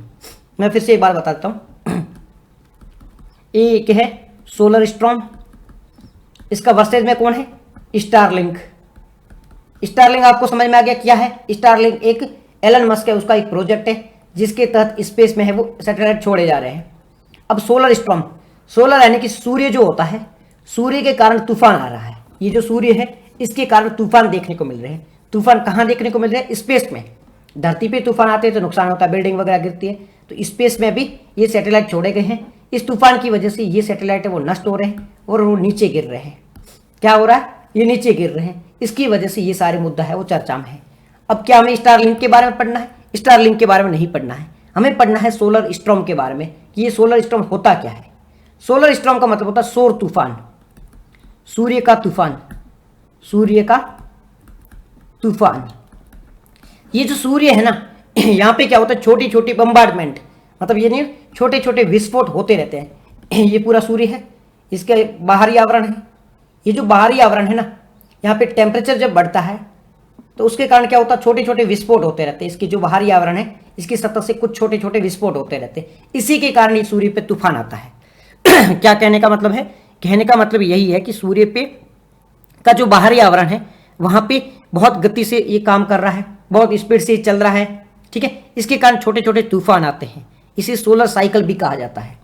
इसे सोलर साइकिल भी कहा जाता है। ये आर्टिकल थोड़ा आपको समझ में नहीं आएगा, मैं सिंपल भाषा में कर रहा हूँ फिर से कोशिश कर रहा हूँ।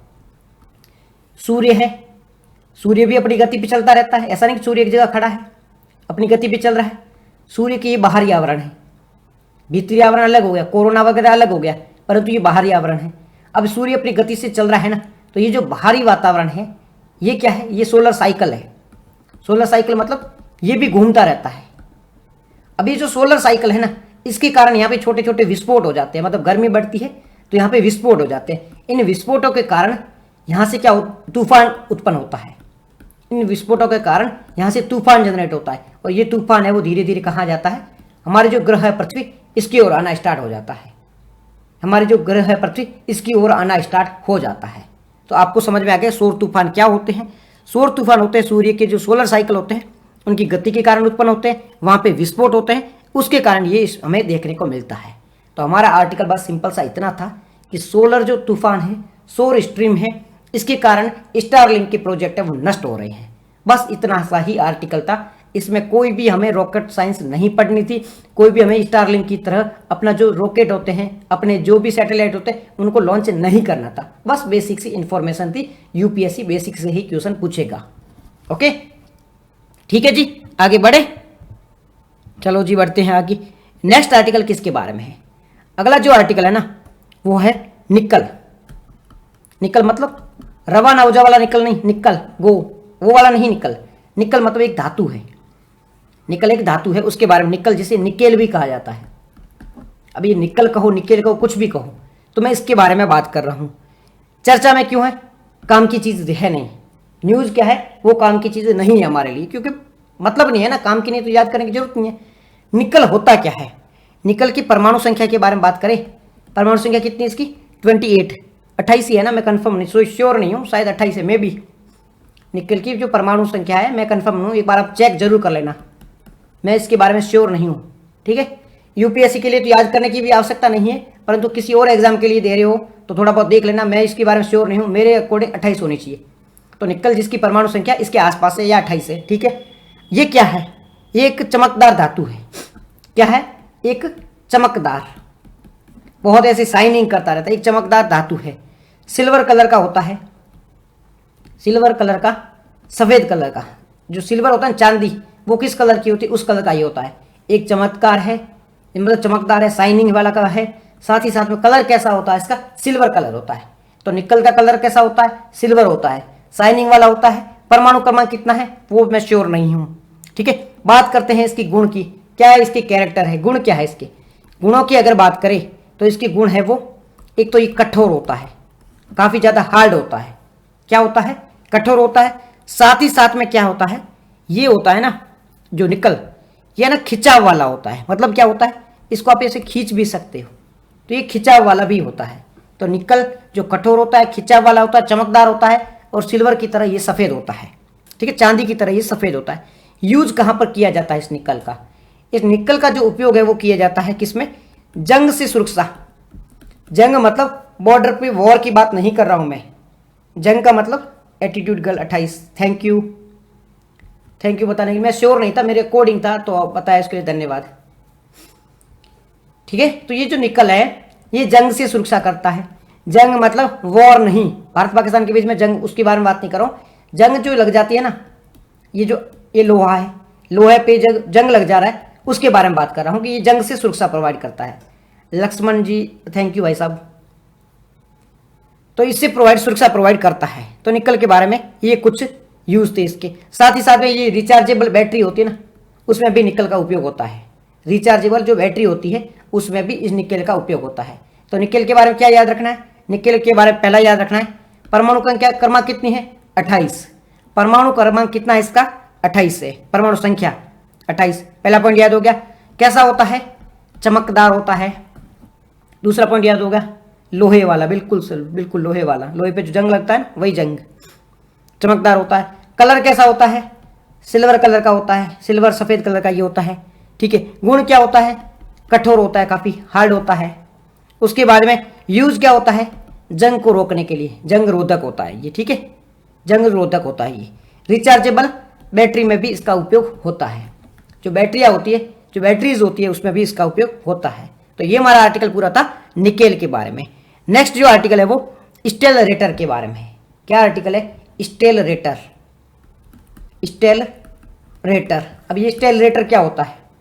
स्टेलरेटर क्या होता है? स्टेलरेटर अभी क्या है? लोहे वाला नहीं होता है। लोहे वाला नहीं होता है, मैं समझा नहीं। लोहे वगैरह पे जो जंग लगता है उसके बारे में बता रहा था। स्टेलरेटर क्या है? अभी देखो, सबसे पहले ये स्टेलरेटर चर्चा में क्यों है? स्टेलरेटर चर्चा में इस वजह से है, जर्मनी देश के बारे में सबने सुना होगा। जर्मनी देश के बारे में सबने सुना है। तो जर्मनी का एक प्रोजेक्ट है, जर्मनी का एक प्रोजेक्ट है। फिर से मैं कह रहा हूं, यूपीएससी के लिए, हाँ जी लोहे पे तो लगता है, यूपीएससी के लिए पढ़ रहे हैं तो हमें डिटेल में नहीं पढ़ना है क्योंकि हम जर्मनी के लिए तैयारी नहीं कर रहे। बट कुछ साइंस के इसमें शब्द है वो आपको पता होने चाहिए क्योंकि यूपीएससी साइंस को ज़्यादा क्वेश्चन पूछती है। साइंस एंड टेक के जो वर्ड होते हैं उस पर क्वेश्चन पूछती है। तो जर्मनी का एक प्रोजेक्ट है जिसका नाम है वेंडसलैन स्टेलरेटर। वेंडसलैन स्टेनलेटर। क्या होता है वेंडसलैन स्टेनलेटर? वेंडसलैन स्टेनलेटर का मतलब होता है कि एक जर्मनी का प्रोजेक्ट है, ठीक है। ये क्या काम कर रहा है? इसने एक नया रिकॉर्ड बनाया है। मैं फिर से समझाता हूँ थोड़ी आसान भाषा में। जर्मनी एक देश है, उसका एक प्रोजेक्ट है। प्रोजेक्ट का नाम क्या है? वेंडसलैन स्टेनलेटर। ये प्रोजेक्ट है। इस प्रोजेक्ट ने एक रिकॉर्ड बनाया है। क्या रिकॉर्ड बनाया इसने?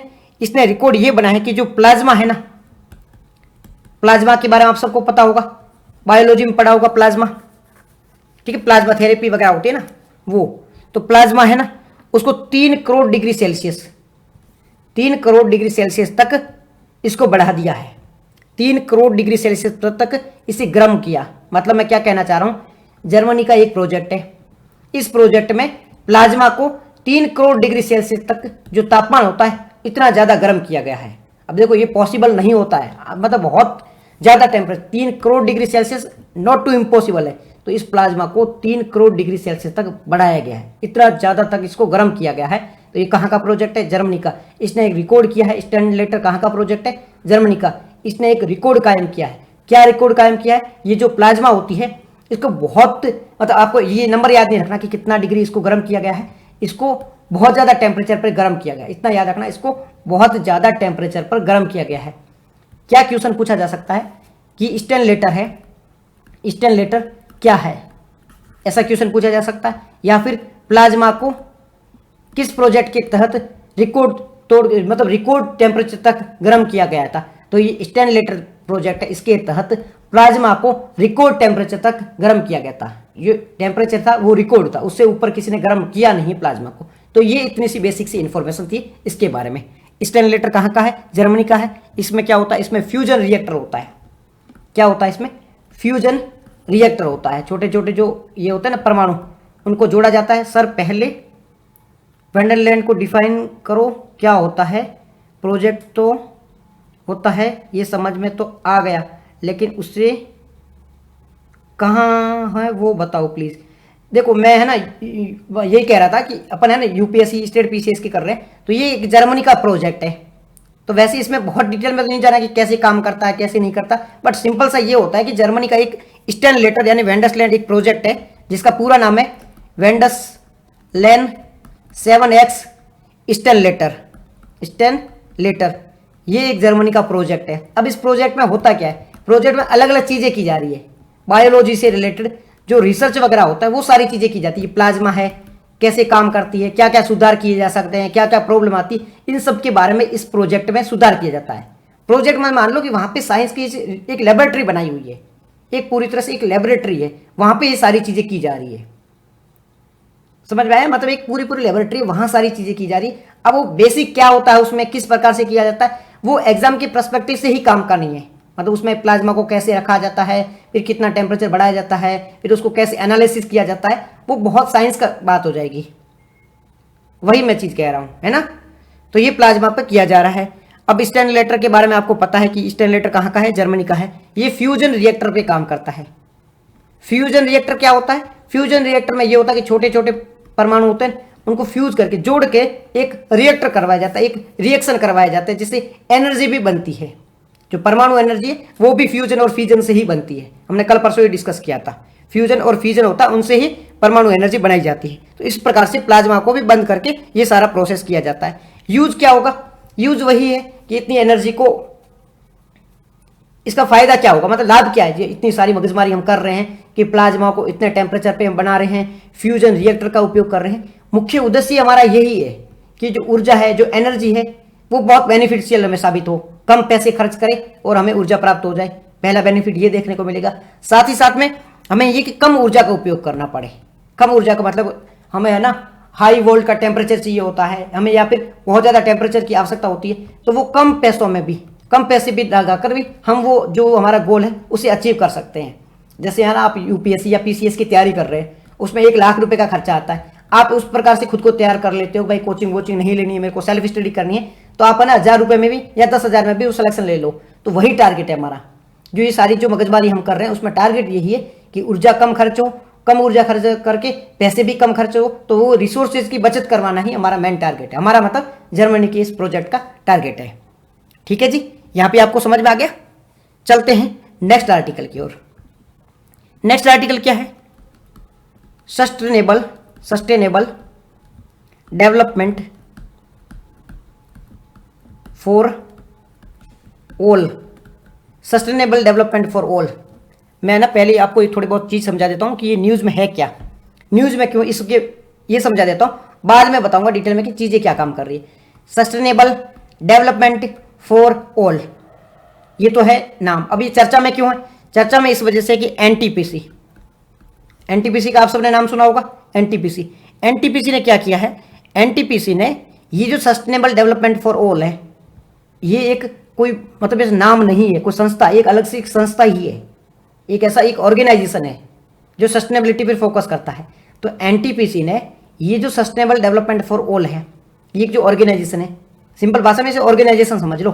मान लो एक व्यक्ति ही है, मतलब एक व्यक्ति समझ लो, ऐसे कोई व्यक्ति है नहीं, स्पेसिफिक एग्जांपल देने के लिए आपको समझा रहा हूँ, प्रैक्टिकल बताने के लिए कि एनटीपीसी है। एनटीपीसी भी एक ऑर्गेनाइजेशन है, वैसे कि वैसे ये भी एक ऑर्गेनाइजेशन है, सस्टेनेबल डेवलपमेंट फॉर ऑल ये ऑर्गेनाइजेशन। इन दोनों ने एक समझौता किया है, एनटीपीसी और सस्टेनेबल डेवलपमेंट फॉर ऑल, इन दोनों ने एक समझौता किया है। समझौता क्या किया है? इन दोनों ने समझौता मिलकर एनर्जी के लिए एक रोड मैप तैयार किया है। जो हमारी एनर्जी होती है, ऊर्जा सुरक्षा होती है, उसके लिए रोड मैप तैयार किया है। कि एक रोड मैप क्या होता है? रोड मैप एक मतलब एक विचार बनाया है, एक आइडिया बनाया है, एक स्थिति बना के दे दी है, एक रणनीति बनाई है। हम प्लानिंग करते हैं कि भाई कैसे एग्जाम को निकालना है, किस प्रकार से हमारा एग्जाम निकलेगा, कब एग्जाम होने वाला है, प्रीलिम कब है, मेंस कब है। इसी प्रकार से एनटीपीसी और सस्टेनेबल एनर्जी फॉर ऑल, इन दोनों को मिलकर एनर्जी के लिए एक प्लान बना है कि किस प्रकार से एनर्जी को बनाया जा सकता है, कम पैसे कहाँ से लगेंगे, अच्छी एनर्जी कौन सी है, रिन्यूएबल एनर्जी को कैसे प्रमोट किया जा सकता है, इसके लिए एक प्लान बना है इन दोनों ने मिलकर। ये तो आपको न्यूज़ समझ में आ गई होगी। अब है ना सस्टेनेबल डेवलपमेंट फॉर ऑल, इसके बारे में बात कर लेते हैं। न्यूज़ तो खास काम की है नहीं, हम बात कर लेते हैं सस्टेनेबल डेवलपमेंट फॉर ऑल, इसके बारे में बात कर लेते हैं। तो इसकी जो स्थापना है, शुरुआत है वो की गई थी 2011 में। शुरुआत कब की गई थी? 2011 में की गई थी। हमारा जो यूएन है ना, यूनाइटेड नेशंस, यूएस के बारे में बात नहीं कर रहा हूं मैं, यूएन के बारे में बात कर रहा हूं। तो यूएन है ना, उसके जो अध्यक्ष थे बैन की मून, इनके द्वारा इसकी नींव रखी गई थी। सस्टेनेबल डेवलपमेंट फॉर ऑल, इसकी शुरुआत 2011 में यूएन के द्वारा की गई थी। यूएन में थे बैन की मून, उनके द्वारा इसकी शुरुआत की गई थी, सस्टेनेबल डेवलपमेंट फॉर ऑल।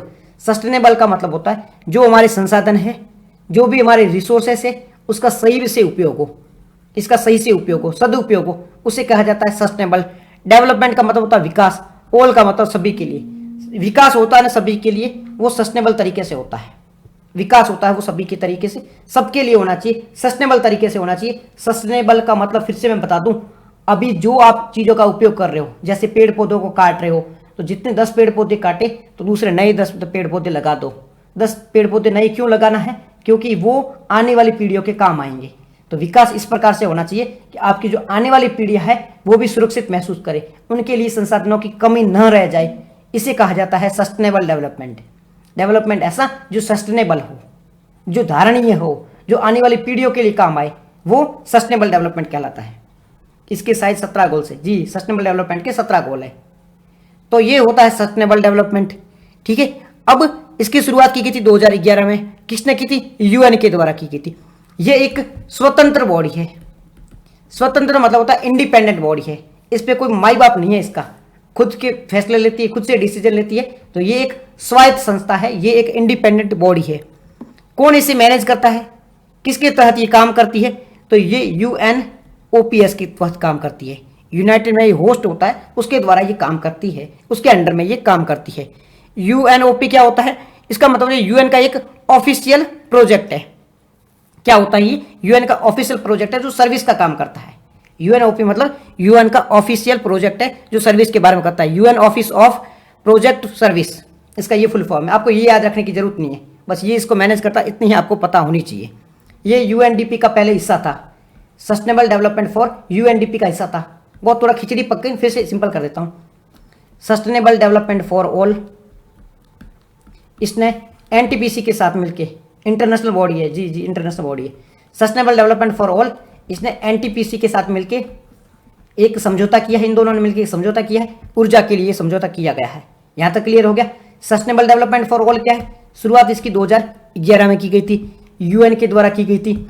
ये एक स्वतंत्र बॉडी है, इंडिपेंडेंटली काम करती है। इसे कौन मैनेज करता है, किसके तहत किया जाता है? यूएनओपी के तहत इसे मैनेज किया जाता है।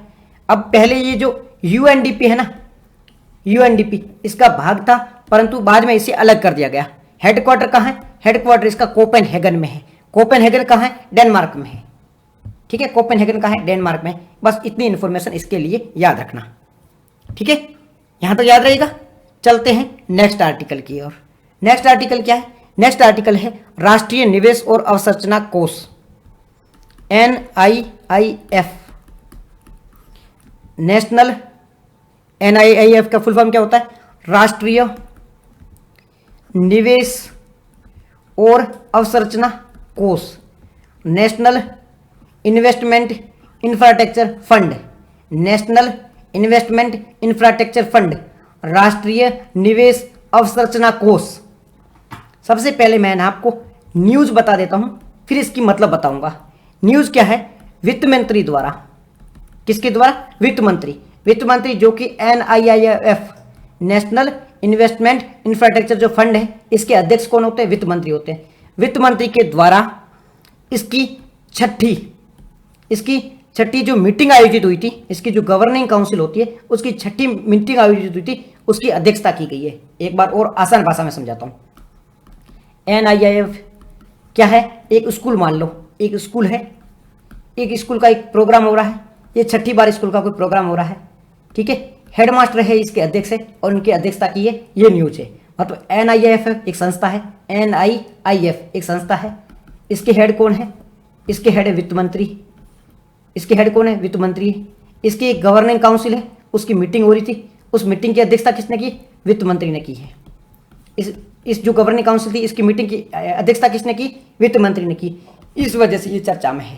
तो अगर आपको कोई क्वेश्चन पूछे कि जो NIIF है, इसके अध्यक्ष कौन है? वित्त मंत्री है। इसकी बैठक होती है, इसकी बैठक बिल्कुल होती है। बैठक की अध्यक्षता कौन करता है? बैठक की जो अध्यक्ष बनता है वो वित्त मंत्री बनता है।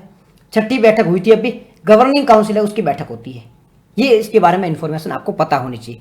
ये तो न्यूज़ थी। अब बात कर लेते हैं NIIF, ये क्या होता है? N का मतलब होता है नेशनल, इसको तो आप याद रखने की जरूरत नहीं। I का मतलब होता है इन्वेस्टमेंट, I का मतलब होता है इन्वेस्टमेंट यानी कि निवेश। पहला जो आई है उसका मतलब इन्वेस्टमेंट यानी कि निवेश। दूसरा आई है उसका मतलब होता है इंफ्रास्ट्रक्चर, मतलब अवसंरचना, बिल्डिंग बनाना, हॉस्पिटल बनाना, रोड बनाना। ये सारे काम क्या है? ये सारे काम है वो इंफ्रास्ट्रक्चर के काम है। सर थोड़ा पहले वाला आर्टिकल थोड़ा और बता दो। NTPC और सस्टेनेबल वाली बॉडी समझ तो के इकोनॉमी पर इम्पैक्ट पड़ सकता है क्या? I mean प्रॉफिट क्या होगा इसका? देखो मैं फिर से बताता हूँ। NTPC और सस्टेनेबल डेवलपमेंट फॉर ऑल, इन्होंने मिलकर एक साइन किया। किस पे साइन किया? ये जो ऊर्जा होती है ना, ऊर्जा, इसके लिए रोड मैप बनाई, जो एनर्जी सिक्योरिटी है उसके लिए बात की है। अब इसका बेनिफिट और लॉस क्या है? तो देखो, ऊर्जा सुरक्षा है वो हमारे लिए बहुत ज़रूरी है। हम अभी एनर्जी के लिए किस पे डिपेंडेंट है?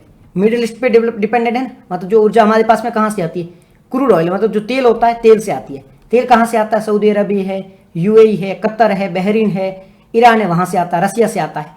तो हम उन पर निर्भर है, तो हमें नुकसान हो रहा है भाई, उन पर निर्भरता है। ये निर्भरता को कम करने के लिए अलग अलग जो भी संस्थाएं होती है, अभी यहाँ पे एनटीपीसी है, कल को कोई एनएचआई है जो national highway authority of India है, कल को कोई और है, सब मिलकर अपनी अपनी से कोशिश करते हैं कि ये जो ऊर्जा है उसको सुरक्षित रखा जाए, अलग अलग विकल्प तलाशे जाए। इस वजह से ये अलग अलग कोशिशें करती रहती है। तो एनटीपीसी है, इसने कोशिश की है, इसका लाभ क्या होगा, ऊर्जा सुरक्षा हो जाएगी। हमारे देश में ही कुछ रिन्यूएबल एनर्जी के कुछ सोर्स ढूंढे जाएंगे, कुछ और प्रयास किया जाएगा, तो उससे हमारी ऊर्जा सुरक्षा हो जाएगी। बस ये ऊर्जा सुरक्षा के लिए किया गया है। ऐसी अलग अलग संस्थाएं ऐसी कोशिशें करती रहती है। तो आपको वो चीज़ याद नहीं रखनी, आपको ये पता होना चाहिए कि दरअसल है क्या, सस्टेनेबल डेवलपमेंट फॉर ऑल क्या होता है, बस ये इन्फॉर्मेशन होनी चाहिए। ये अलग अलग कोशिशें होती रहती है। ठीक है जी। तो हम क्या डिस्कस कर रहे थे, हम डिस्कस कर रहे थे इन्वेस्टमेंट इंफ्रास्ट्रक्चर फंड के बारे में, NIIF के बारे में बात कर रहे थे। तो इंफ्रास्ट्रक्चर का मतलब होता है अवसंरचना, पहला आई है उसका मतलब होता है निवेश। इसका मतलब तो आपको पता है, बाहर से पैसे है वो भारत में इन्वेस्ट करना। इंफ्रास्ट्रक्चर का मतलब होता है अवसंरचना, अवसंरचना मतलब रोड बनाना, ठीक है, इसका मतलब रोड बनाना है। दूसरा इसका काम क्या है, हॉस्पिटल बनाना है। तो ये सारे इंफ्रास्ट्रक्चर प्रोजेक्ट के अंतर्गत आते हैं। ये किस में आते हैं, ये सारे इंफ्रास्ट्रक्चर प्रोजेक्ट के अंतर्गत आते हैं। तो ये चीज़ आपको पता होगी, इंफ्रास्ट्रक्चर प्रोजेक्ट क्या होता है, ये बात आपको पता होगी। अब क्या किया जा रहा है इसके बारे में बात कर लेते हैं। हाँ, बाकी कंट्री पे डिपेंड नहीं होना पड़ेगा। अब ये जो NIIF है, NIIF, इसकी शुरुआत कब हुई थी, NIIF है, इसकी शुरुआत हुई थी 2015 में।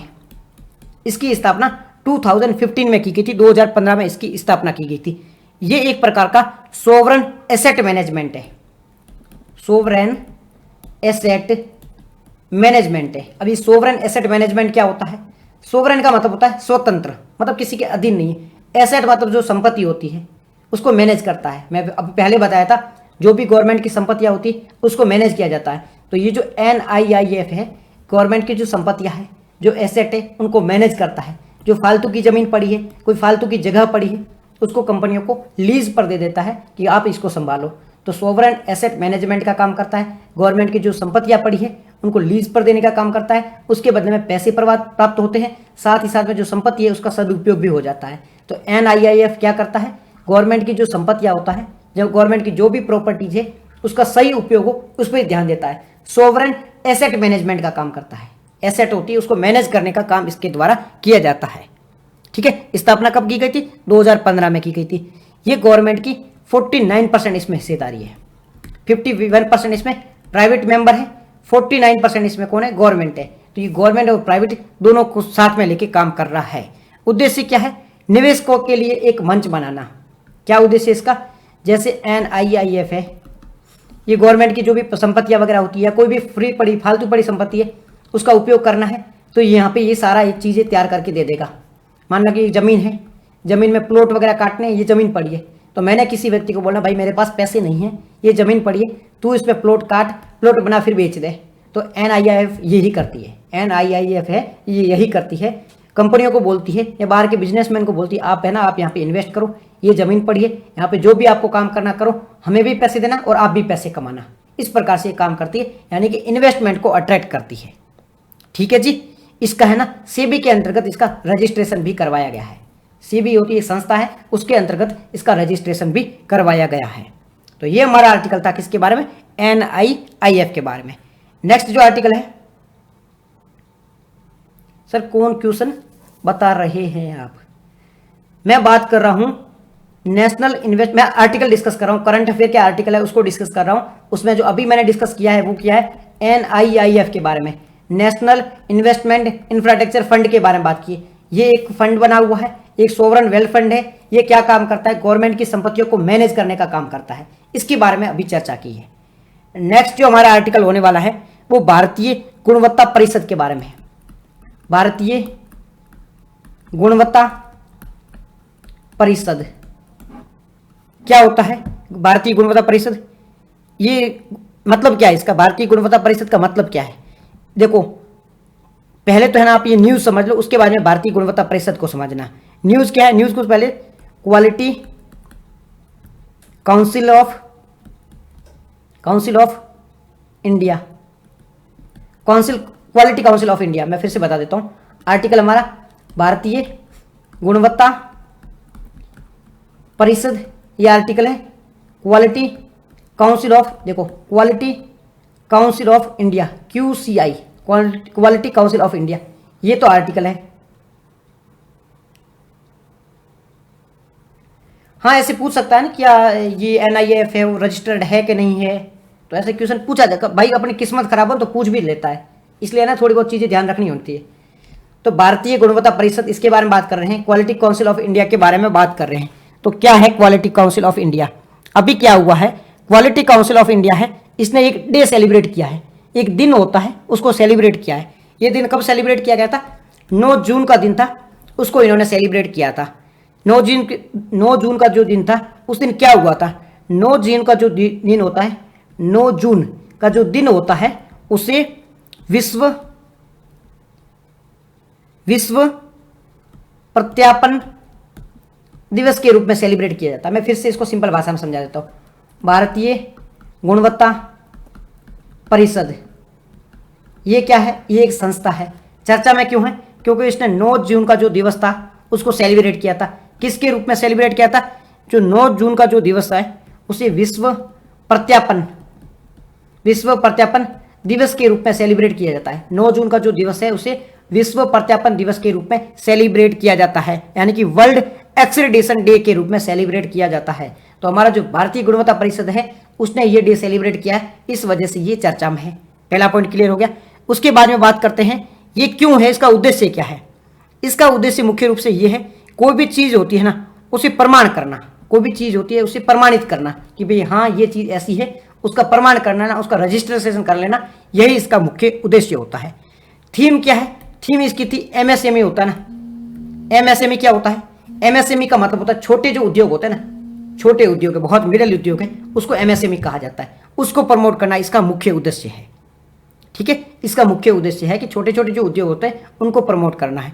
अब थोड़ी सी बात कर लेते हैं क्वालिटी काउंसिल ऑफ इंडिया के बारे में, QCI के बारे में बात कर लेते हैं। बात करें क्वालिटी काउंसिल ऑफ इंडिया की, स्थापना कब की गई थी? 1996 में, 1996 में इसकी स्थापना की गई थी। इसका उद्देश्य क्या होता है? इसका जो मुख्य उद्देश्य है स्टैंडर्ड सेट करना। मानक जो होते हैं, कोई भी कंपनी बोलती थी ये हमारा स्टैंडर्ड है, हमने इसमें ये चीज़ लगाई है, ये हमारा स्टैंडर्ड है, ये सारे काम होते हैं। तो ये QCI है, क्वालिटी काउंसिल ऑफ इंडिया। तो ये क्वालिटी देखती है, जो भी प्रोडक्ट होता है उसकी क्वालिटी चेक कर लेती है, उसकी गुणवत्ता चेक कर लेती है कि कंपनी ने बोला था वो चीज़ सही है कि नहीं है। जैसे अपन अमेजोन से कोई चीज़ मंगवाते हैं, उसका रिव्यू देखते हैं ना, तो उसी प्रकार से क्वालिटी काउंसिल ऑफ इंडिया है। कोई भी चीज़ होती है पहले उसका चेक करती कि इसकी जो गुणवत्ता है वो सही है कि नहीं है। चेक करने के बाद में ही उसको अप्लाई करती, भाई हाँ आपने जो कहा है वो सही है, तो आपका जो प्रोडक्ट है अब वैलिड है, आप इसका यूज कर सकते हो। तो ये क्वालिटी काउंसिल ऑफ इंडिया का काम है, चीज़ों को देखना, चीज़ों को ऑब्जर्व करना, उसकी गुणवत्ता को चेक करना। ठीक है। नोडल विभाग कौन सा है? नोडल का मतलब होता है एपेक्स बॉडी, जो उसके बाद में मुख्य रूप से सबसे ऊपर काम करती है। ये टॉप बॉडी है, जैसे प्रधानमंत्री सबसे ऊपर है, तो भारत की जो नोडल मिनिस्ट्री कौन सी होगी? भारत की बात करें तो ये प्रधानमंत्री सबसे ऊपर है। तो ऐसे ही जो क्वालिटी काउंसिल ऑफ इंडिया है, इसमें नोडल विभाग कौन सा है? तो ये नोडल विभाग है वो DPIIT है, DPIIT। ये जो DPIIT डिपार्टमेंट है ये किसके अंतर्गत आता है? तो ये वाणिज्य और उद्योग मंत्रालय के अंतर्गत आता है। DPI इसकी नियुक्ति कौन करता है? जो क्वालिटी काउंसिल ऑफ इंडिया है, क्वालिटी काउंसिल ऑफ इंडिया है, इसके अध्यक्ष होते हैं। इनकी नियुक्ति कौन करता है? प्रधानमंत्री जी के द्वारा इनकी नियुक्ति की जाती है। तो क्वालिटी काउंसिल ऑफ इंडिया की बात करें, इसकी स्थापना 1996 में 1996 में हुई थी। ये होते हैं जो मानक होते हैं, जो स्टैंडर्ड होते हैं, उनकी जांच करती है। साथ ही साथ में ये एक स्वायत्त संस्था है जी। हर कंपनी को अपने प्रोडक्ट को चेक करवाना जरूरी थी, उसकी गुणवत्ता बताना जरूरी होता है। ठीक है। कौन सी डिपार्टमेंट इसका नोडल डिपार्टमेंट है? तो वो है DPIIT। DPIIT है वो क्या है? ये वाणिज्य और उद्योग मंत्रालय के अंतर्गत आता है। PM के द्वारा इसकी नियुक्ति की जाती है। ठीक है, जो उसका हेड होता है उसकी नियुक्ति PM के द्वारा की जाती है। नेक्स्ट है आर्टिकल AGIAO। ये एक दो लाइनें इसके लिए काम की है, ज़्यादा इस पर आपको लॉजिक लगाने की आवश्यकता नहीं है, बहुत बेसिक सा आर्टिकल है, सिंपल बात आपको इसके बारे में पता होनी चाहिए। AGIAO क्या है? AGIAO है ना, एक प्रकार का जिलेटिन है। एक प्रकार का क्या है? जिलेटिन है। AGIAO क्या है? एक प्रकार का जिलेटिन है। आप इसकी मजाक मत उड़ाना। अब ये जो जिलेटिन होता है ना, ये गधे की खाल से बनता है। ये जो गधा होता है, डंकी होता है, इसकी खाल से बनता है। चर्चा में क्यों है? चर्चा में है ना, चाइना है वो एजीआईओ बनाता है। चाइना है ये इसको बना रहा है। ये जो एजीआईओ है, ये जिलेटिन है, इसको अभी बना रहा है। अब ये बना रहा है ना, इसके लिए पाकिस्तान से ये गधे मंगवा रहा है। चाइना है वो एजीआईओ बना रहा है। एजीआईओ बनाने के लिए जिलेटिन बना रहा है। जिलेटिन बनाने के लिए इसको किसकी आवश्यकता होती है? गधे की खाल की आवश्यकता होती है। अब ये गधे की खाल, इसको गधा कहाँ से मिलेगा? पाकिस्तान से मिलेगा। तो गधों की डिमांड है वो बढ़ गई है। ये मजाक नहीं है, पर पाकिस्तान में अभी गधों की डिमांड है वो बढ़ गई है। पाकिस्तान गधे बेच के अभी पैसे कमा रहा है। जो पहले जो न्यूज़ थी वो बिल्कुल सही थी। पाकिस्तान गधे बेच के पैसे कमा रहा है। तो पाकिस्तान में अभी गधों की डिमांड है वो बढ़ गई है। इंसान भी गधे हैं और वो तो गधे है ही, तो इसकी डिमांड है वो बढ़ चुकी है। तो जिलेटिन बनाने के लिए इसका उपयोग किया जाता है। तो एजीआईओ क्या है? एक जिलेटिन है जो कि गधे की खाल से बनता है। उपयोग कहाँ किया जाता है? चाइना में जो मेडिसिन होता है ना, उसमें इसके ये जो जिलेटिन है इसका उपयोग किया जाता है, जिसे एजीआईओ भी कहा जाता है। एजीआईओ का उपयोग चाइना में मेडिसिन में कहा जाता है। जो एंटीबॉडी होती है वो बनाने में किया जाता है, एंटीजन बनाने में किया जाता है, ट्यूमर को ठीक करने में किया जाता है, जो एनीमिया होता है उसे ठीक करने में भी एजीआईओ का यूज किया जाता है। तो एजीआईओ क्या है? एक प्रकार का जिलेटिन है। Understand, getting my point? AJIO क्या है? एजीआईओ एक प्रकार का जिलेटिन है, जिसका निर्माण किससे किया जाता है? गधे की खाल से निर्माण किया जाता है। और जो किससे बनाया जाता है? पाकिस्तान से इसके लिए डोंकी को एक्सपोर्ट किया जा रहा है। एजीआईओ समझ में आ गया? कोई डाउट नहीं है इससे related? There is no doubt. आगे बढ़ते हैं हम। आगे है टार्डिग्रेडस के बारे में। नेक्स्ट आर्टिकल हमारा टार्डिग्रेडस। अब ये क्या होता है? इसका मतलब क्या है? ये एक जलवायु भालू है। यार बंदर, भालू वगैरह ये सब न्यूज में आ रहे हैं। ये क्या है? एक जलवायु भालू है, जलीय भालू जिसे कह सकते हैं। मोस्ट पिग्डेट कहा जाता है। तो टार्डिग्रेडस क्या है? एक जलीय भालू है। अभी चर्चा में क्यों है? भारत के एक अंतरिक्ष यात्री है जिनका नाम क्या है? शुभांशु। भारत के एक अंतरिक्ष यात्री है जिसका नाम क्या है? शुभांशु। ये कहाँ जा रहे हैं? ये स्पेस में जा रहे हैं। ये जो भारत के यात्री है ये कहाँ जा रहे हैं? स्पेस में जा रहे हैं। स्पेस में जा रहे हैं, ठीक है। स्पेस में जो रिसर्च स्टेशन है वहां पर जा रहे हैं। तो ये अपने साथ में क्या लेके जा रहे हैं? इस टार्डिग्रेडस को लेके जा रहे हैं। एक भालू है जिसको ये स्पेस में लेके जा रहे हैं। कौन लेके जा रहे हैं? शुभांशु। क्यों लेके जा रहे हैं? जांच करने के लिए, रिसर्च करने के लिए इसको लेके जा रहे हैं। ये जो टार्डिग्रेडस होता है, जो जलीय भालू है, ये कैसी भी परिस्थितियों में रह सकता है। इसको आप कहीं पे भी ले जाओगे, ठंड में ले जाओगे तो भी ये रह लेगा, साथ ही साथ में इसको गर्मी में भी ले जाओगे तो भी ये रह लेगा, कहीं भी रह लेगा। क्योंकि ये ऐसी परिस्थितियों में अपने आप को निष्क्रिय कर देता है, इनएक्टिव कर देता है। वहां जाके सो जाएगा, ऐसी नींद में सोएगा कुंभकर्ण की तरह कि आपको कुछ भी इसको मारोगे इसको असर नहीं करेगा। तो ये जो जलीय भालू होता है ये अपने आप को क्या करता है? इनएक्टिव कर देता है। जलीय भालू अपने आप को इनएक्टिव कर देता है, वहां पर जाके सो जाता है। इस वजह से इसको साथ में ले जाया जा रहा है कि ये एक्सट्रीम परिस्थितियों में भी रह सकता है। तो वहां पर जाके इसकी जांच की जाएगी। तो टार्डिग्रेडस क्या है? एक जलीय भालू है। इसको कहाँ ले जाया जा रहा है? स्पेस में ले जाया जा रहा है। कौन ले जा रहा है? तो शुभांशु है, वो लेके जा रहा है जी। ये पहले भी न्यूज में आया था, ये पहले भी न्यूज में आया था, क्योंकि इस पर चर्चा होती रहती है। ये एक्सट्रीम वेदर कंडीशन में भी ये रहता है। ठीक है जी, समझ में आ गया? कोई दिक्कत नहीं। चलते हैं नेक्स्ट आर्टिकल की ओर। नेक्स्ट जो आर्टिकल है अंतर्राष्ट्रीय महिला कृषक दिवस के बारे में। एक लाइन ही याद रखना, अंतर्राष्ट्रीय महिला कृषक दिवस। जो महिला फार्मर है उसके बारे में बात की जाती है, महिला फार्मर है उसके बारे में बात की जा रही है। कब क्या है? दिवस नहीं है, वर्ष है। अंतर्राष्ट्रीय महिला कृषक वर्ष के बारे में बात की जा रही है। तो यूएन ने डिसाइड किया है कि 2026 का जो वर्ष होगा ना, वो महिलाओं को डेडिकेट होगा। 2026 का जो वर्ष होगा, जो महिला कृषक महिला है उन पर ये डेडिकेटेड होगा, उनके लिए मनाया जाएगा। बस इतना याद रखना, 2026 का जो वर्ष है वो किसके लिए मनाया जा रहा है? तो वो कृषक महिलाओं के लिए मनाया जा रहा है। इतनी इंफॉर्मेशन याद रखना। नेक्स्ट जो आर्टिकल है वो भगवान बिरसा मुंडा जी के बारे में है। बिरसा मुंडा जी के बारे में है। सबसे पहले न्यूज़ तो छोड़ो, न्यूज़ काम की नहीं है, हमारे लिए काम का है। बिरसा मुंडा जी, इनका जो जन्म हुआ था वो कहाँ हुआ था? अहियातू गांव है झारखंड में, वहां पर इनका जन्म हुआ था। कौन सी जनजाति से आते हैं ये मुंडा ट्राइब से आते हैं। मुंडा एक जनजाति है, उनसे आते हैं। इन्हें धरती आबा भी कहा जाता है। धरती आबा का मतलब होता है धरती के पिता, इसलिए इनको धरती आबा भी कहा जाता है। इन्होंने क्या किया था? उलगुलान विद्रोह किया था। एक विद्रोह था जिसका नाम था उलगुलान। ये अंग्रेजों के खिलाफ किया गया था 1898 में। इसमें भागीदारी इनके द्वारा निभाई गई थी। तो उलगुलान विद्रोह किसके द्वारा किया गया था? बिरसा मुंडा जी के द्वारा किया गया था। इन्होंने एक संप्रदाय भी बनाया था जिसे बिरसाइत समुदाय भी कहा जाता है। बिरसाइत जो इनको फॉलो करते हैं, जो इनके भक्त होते हैं, वो अपने आप को बिरसाइत कहते हैं। अभियान में इन्होंने नशाखोरी अभियान चलाया था, जादू टोना था उसके खिलाफ अभियान चलाया था। तो ये पूरा आर्टिकल था। आज की डिस्कशन में इतना ही था। सारे आर्टिकल हमने डिस्कस कर लिए हैं, अच्छे से कर लिए हैं। किसको कुछ भी समझ में नहीं आता है, कोई दिक्कत हो मैसेज कर देना। इसकी पीडीएफ कहाँ मिलेगी? इसकी पीडीएफ टेलीग्राम में मिल जाएगी। हैंड रिटन नोट्स की पीडीएफ है, वो आपको टेलीग्राम में मिल जाएगी। टेलीग्राम कहाँ मिलेगा? इस मैसेज कर देना, मैं आपको लिंक भेज दूंगा टेलीग्राम की, वो ज्वाइन कर लेना। नहीं तो थिंकर्स आइए सर्च करना टेलीग्राम पर, वहां पर आपको आईडी मिल जाएगी। और यूट्यूब पे रिकॉर्डेड सेशन है, वो यूट्यूब पे मिल जाएगा। तो आज की डिस्कशन में इतना ही था। Thank you very much for discussion, joining the session. मिलते हैं कल एक नए आर्टिकल के साथ में। कल 9 बजे लाइव करेंगे। Thank you so much.